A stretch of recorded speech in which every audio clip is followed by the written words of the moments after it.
Happy holidays. I guess start with injury updates. Oh, nothing great. As of today, Zoran will get his MRI today, so we'll know where he's at. Jacoby practiced yesterday. We didn't go anything live from a standpoint of 3-on-3, 5-on-5. We'll do that today. Yesterday, I just wanted to get them in there and get their conditioning back and get up to speed with what we've been doing. So we'll see today how Jacoby reacts to live play. And then Hans, he won't practice today with us. He'll just continue to rehab, in the pool, in the training room. And he's day-to-day, so questionable is probably, Zoran most likely is out, questionable with the other two. Just nice to get this last breath in before, the grind kind of gets going here the next 5-6 weeks. Yeah, this is good. You really need it because of basketball is one of the few of only sports that, when you come on campus in August until basically April, you're full go. And so, you need a couple of days to unwind, see your family, kind of re-energize and really get focused now on league play. And, we finished up non-conference the right way. And now we've got to go, we've got a great challenge ahead of us. The Big 12 without question is, the number one league in the country right now, and it's been terrific in the non-conference. And so we got a chance to get a lot of quality wins if we can play well. You guys have obviously been shorthanded and you've learned how to handle your rotation, but how much different would that be against a Maryland Eastern Shore versus a Kansas State? I mean, that puts a lot of pressure on guys. Yeah. We haven't. I mean, we've fought through adversity. I've told the guys all season long, where we're not probably supposed to be 9-2 if you talk to a lot of people, and so. The Colts coach Chuck Pagano said it best: you live in vision, not in circumstance, and that's how we have to live in. And so our vision is to play in March, and so we got to handle all the adversity thrown at us, whether it's injuries or missed free throws or, that's just part of the game. Everybody goes through it, and so we just have to fight through it. Do you have an idea of what to expect crowd-wise with so many people out of town?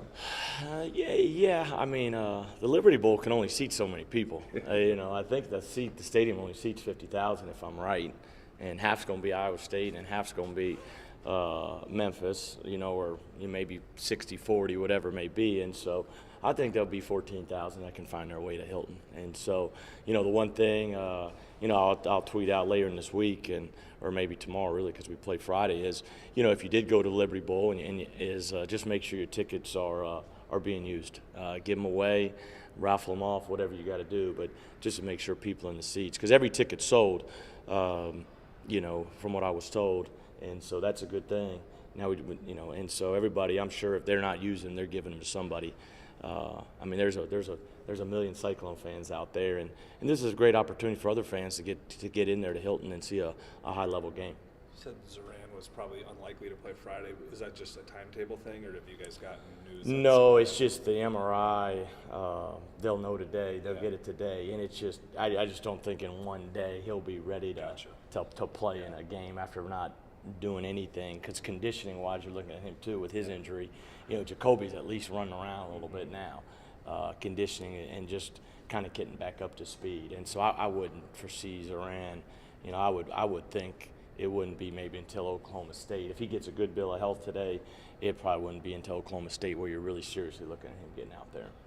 Your thoughts on Kansas State? They're good. They're very good. They beat Washington State in Spokane the other day before Christmas. They got 4 returning guys that are kind of the catalyst of their team. Stokes is all-league type guard. Brown's very good. I think Snead's made improvement. And then Wade is an all-league type player as well. Those 4 guys are the catalysts. They play with great toughness on the defensive end. Offensively, they're shooting the basketball well this year from 3. It'll be our toughest challenge to date. And, I'm looking forward to seeing our guys respond and meet the challenge.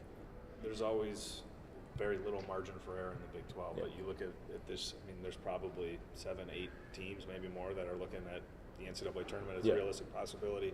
How do you make sure you're jumping into this thing with the urgency that it's December 30th, but it might as well be March 2nd with how important each one of these games is? Yeah, they're all important, and it's more important because you're at home. You got to take care of home.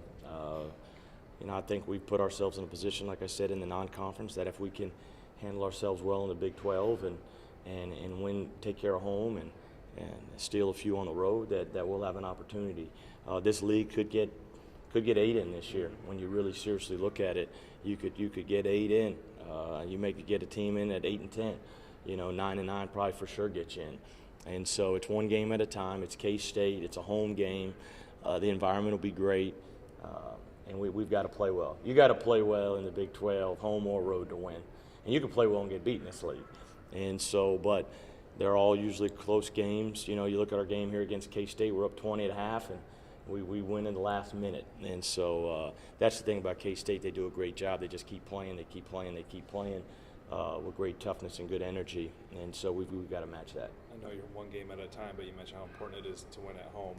You got 2 home games in 3 days. And what's the dynamic of that to try to get out to not only a 2-0 start, but if you even drop one, that's, like you said, you're almost 2 games back because it's a home game. Yeah, we're just trying to get to 1-0 right now. I know. We just try to get to 1-0. We just try to get to 1-0, and we're gonna have to play extremely well to do that. Mm-hmm. The thing, K-State, when you look at their team, they are experienced. They've got veteran guards. Wade, Brown, Stokes. Those guys are all upperclassmen. They've been through the rigors of the Big 12. They've been in Hilton before. Sneed's just a sophomore, but he's made big improvements. And every team we play is going to provide different challenges and different opportunities.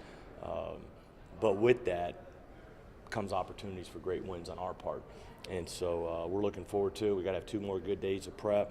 We'll practice in the mornings. In the afternoon, we'll come back, do film work and kind of more walkthrough stuff just to prep, because the next game is a quick turnaround as well. But we just put everything into this K-State game, and then after that game, you reevaluate everything and get on to the next one. Did you get a chance to see Naz's battle wound? I saw it this morning. I texted him this morning, just proud of him. You think about it, and this is the great stories, and I was going to talk to our team about this. Naz, as a freshman, averaged 1 point. As a junior, he averaged 10 points. He got into Portsmouth in the NBA camp on the very last day, and now he's on an NBA roster because of his character, because of his work ethic, because of his toughness, and because of his leadership. Then you take Abdul Nader, as a junior, averaged 5 points, shot 20% from 3. And because of his character and his toughness and his work ethic, seeing him every day in the morning shooting, he signed a 4-year deal with the Boston Celtics. And so just proud of all those former guys. They're all doing extremely well, from Burton in Korea to Matt Thomas in Spain, Monte George, all those guys, great ambassadors for our university and our program.